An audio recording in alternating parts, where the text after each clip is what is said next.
जय हिंद, वंदे मातरम, भारत माता की जय।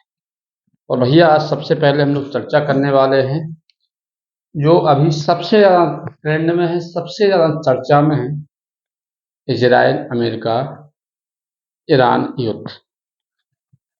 क्या स्थिति है, किसको होगा नुकसान और क्या पड़ेगा भारत पर प्रभाव। इन सब चीज़ों के बारे में आज हम थोड़ा सा विश्लेषण करते हैं और इस पर बात करते हैं। तो चर्चा में चल रहा है, देख भी रहे हैं आप सब लोग। हम लोग सीधा फोकस ही कर लेते हैं। सबसे पहले देखो भैया, सबसे पहले अगर हम लोग बात करेंगे कि अभी पहले कौन है कहाँ, तो यूनाइटेड स्टेट अमेरिका आपका भैया यहाँ बैठा हुआ है। ये है अमेरिका, ये भी उसी अलास्का उसी का भाग है। ठीक है, पहले यहाँ से देखते हैं। ये क्या है, इधर बैठा हुआ है। दूसरा जो जिसका दूसरा कौन है, इजराइल। तो यहाँ देखेंगे पहले ईरान कहाँ है। ईरान ये है आपका, ये है ईरान। अब बचा इजराइल, तो इजराइल लीबिया के बगल में है इजराइल। और हम स्वयं ये भैया हम भारत ही, इंडिया। तो तीन इन आप देख रहे हैं कि अमेरिका और इजराइल एक साथ होकर ईरान से लड़ा। ईरान भी खमनेई का मौत का बदला लेने के लिए पूरी ताकत से युद्ध में कूदा हुआ है। करो या मरो का वो भी नारा दे रहा है। ऐसी स्थिति में जो युद्ध को देखते हुए अनुमान लगाए जा रहे हैं, अब भारी नुकसान होने वाला है। भारी नुकसान सबसे ज्यादा किसको नुकसान होगा, अमेरिका यहाँ बैठा है और इजराइल। तो सबसे ज्यादा पहले ईरान प्रयास करेगा कि हम सबसे ज्यादा नुकसान पहुंचाएंगे किसको, इजराइल को। ईरान का टारगेट अभी अमेरिका उतना नहीं है जितना कि उसने इजराइल को बना रखा है। और इजराइल भी अपना पूरा बचाव करने के लिए जवाबी कार्रवाई के लिए तैयार है। अमेरिका भी इजराइल के साथ सहयोग करके इजराइल का सहयोग करेगा, ईरान को पटकने में मदद करेगा। ईरान भी अमेरिका को भी टारगेट के इसको बोलने न दिया जाए, इनको खत्म किया जाए, ऐसा प्रयास करेंगे दोनों लोग।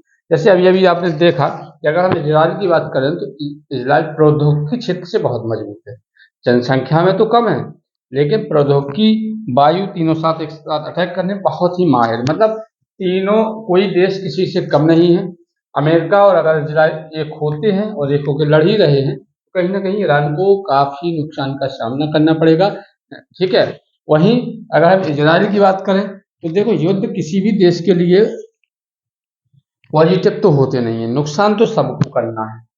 ठीक है, इजराइल का भी नुकसान हो रहा है, अमेरिका का भी नुकसान हो रहा है। लेकिन अब हम भारत की बात करेंगे, क्या ये लोग हमारे तरफ आ सकते हैं? तो मैं आपको बता दूं, अमेरिका भारत में आने वाला नहीं है। ठीक है, ईरान भाई क्यों करेगा, क्योंकि उसको अगर इधर आप इजराइल तक तो ठीक था, इजराइल से आप ईरान तक आ गए, ठीक है, इसके आगे आप किसी भी देश में एंट्री करते हैं तो यहाँ से हम लोग तैयार बैठे हैं। ठीक है, मतलब भारत में किसी की आने की हिम्मत है ही नहीं। अगर कोई हमसे टकराएगा तो हम उसको बड़े प्यार से डील करने के लिए बैठे हुए हैं। अब ट्रेड वार आ रहा है, ठीक है, क्या क्या प्रभाव पड़ेंगे, तो जाहिर सी बात है इन युद्धों के कारण डीजल पेट्रोल जो व्यापार हमारे उन देशों से हो रहे थे उन पर जरूर इफेक्ट पड़ने वाला है, खासतौर से डीजल और पेट्रोल पर। ठीक है, तो इसका इफेक्ट तो पड़ना है। साथ में अब अदर देश क्या करेंगे, देखो चाइना क्या करेगा, ये चाइना बैठा, ये स्वयं युद्ध में कूदेगा नहीं, लेकिन ये जितना भी पुश करेगा वो ईरान को करेगा कि भाई तू लड़, मैं हूं ना। ठीक है, इधर से ये भी कह रहा है, बगल में आपका इधर और पहुंच जाओ, ये छोटे मोटे देश हैं, तो किसी से बोलने वाले हैं नहीं, ये तो अपना समय निकाल रहे हैं, देख रहे हैं कि जो चल रहा है चलने दो। ठीक है, तो मिडिल ईस्ट की बात कर दो। ठीक है, तो यहाँ पे काफी चीजें बदलने वाली हैं और खास तौर से इन क्षेत्रों में भारी बड़ी मात्रा में परिवर्तन देखने को मिलेगा, क्योंकि लड़ाई यहीं हुई हो रही है और बड़ी मात्रा में लोग मारे जा रहे हैं। कहते हैं कि भाई जब से ट्रम्प बाबा आया है तब से ये भी दम नहीं ले रहा, किसी न किसी देश को ले जा रहा है। ईरान को भी भैया गलत किया, ईरान भी अब जवाबी वो कह रहा मेरे पास भी 3200 जो है मिसाइल का बखेड़ा है, मैं क्यों छोड़ूंगा तुमको। तो इजराइल भी अब सीधा है, जब दोनों ही देश आमने, अगर बातचीत का कोई रास्ता अपनाते तब तो यहाँ पे कुछ संभावना बन रही है, लेकिन अगर ये बातचीत नहीं करते तो कहीं ना कहीं एक दूसरे को मिटाने पर तुले हुए हैं। और ऐसी स्थिति में जन धन सबकी, दोनों देशों की बड़ी मात्रा में हानि होगी। जितनी अमेरिका की नहीं होगी उससे ज्यादा हानि होने वाली है इजराइल की और ईरान की। फिलहाल भारत पर इसका कोई प्रभाव नहीं पड़ेगा। भारत जैसा है वैसा है, हम अपने आप में मस्त हैं। और हमने हमेशा नेहरू जी के काल से, अभी से नहीं हुआ है, जब भारत देश के प्रधानमंत्री माननीय श्री पंडित जवाहरलाल नेहरू जी थे, तब हमने गुटनिरपेक्षता की नीति का पालन किया। द्वितीय विश्व युद्ध के बाद शीत युद्ध में भी हमने गुटनिरपेक्षता की नीति का पालन किया। तो उसी नीति का हमारे मोदी जी भी अनुसरण कर रहे हैं, किसी देश के साथ ना जाए, यही हम लोगों के लिए बेटर है, यही देश के लिए बेटर है। और यही शायद उनका ये निर्णय है कि भाई मैं अहिंसक हूं, मैं बुद्ध का देश है, ये बुद्ध का देश है, मोदी जी कहते हैं बुद्ध का देश है। तो बुद्ध का मतलब है हम भैया किसी भी हिंसा के साथ नहीं है, हम विराम के साथ हैं। आप लोग बात करके चीजों को खत्म कीजिए, और वही चल रहा है। अब ईरान यहाँ बैठ के, हालांकि भारत में कुछ भी छोटे छोटी जगह पे विद्रोह हुए हैं, ईरान के समर्थन में भी आए हैं कुछ लोग, वो अलग विषय है, ठीक है। तो अब ये हो गई स्थिति।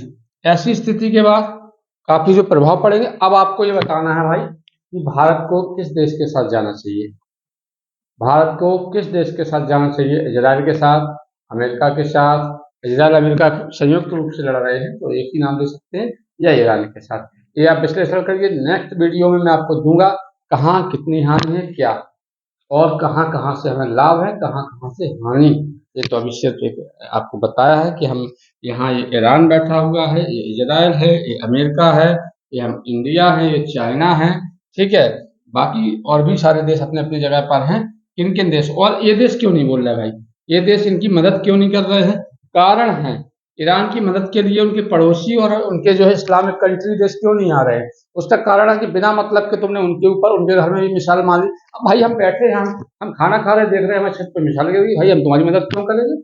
पड़ोसी ही मदद, अगर इस मिसाइल फेंक रहा है तो मदद करने का कोई मतलब नहीं है। इसलिए इस्लामिक देश इनके साथ नहीं आ रहे हैं, वो अपने आप का बचाव कर रहे हैं, कुछ अमेरिका की तरफ भाग रहे हैं, कुछ शांति से बैठे। कारण ये है कि जब ये अगर मदद मांगते तो शायद ईरान को मदद मिल जाती, लेकिन इनने घर बैठे थे, उड़ लिया, मतलब चारों तरफ बम फेंक दिया। अरे भाई पड़ोसियों को तो बख्शा जाता है, पड़ोसी तो तुम्हारे लिए कोई उनसे तुम्हारा प्यार खा रहे, तो तुमने उनको भी दे दिया डोज।